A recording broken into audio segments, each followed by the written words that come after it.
عاملین ہیں. تو اللہ کے نبی صلی اللہ علیہ وسلم جب بھی کوئی مجلس برخاست کرتے تو دعا پڑھتے تھے. لیکن افسوس سخت افسوس کہ ہمارے معاشرے میں ایسی چیزوں کا رواج، چلو دین تو تھا ہی تھا، رواج بھی نہیں ہے. تو میں نے اس لیے مائک پکڑ لیا جلدی میں کہ میں وہ دعا پڑھا دوں.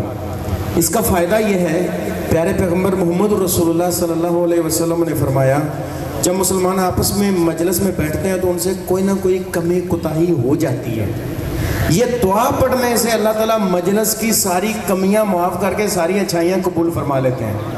تو وہ دعا پڑھ لیں میرے ساتھ تمام بھائی، اور پھر گھروں کو، میں بھی انشاءاللہ اپنے گھر کو.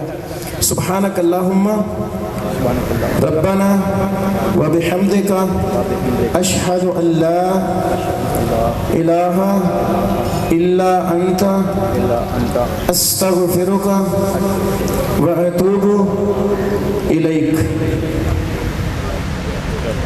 جی جی دوستو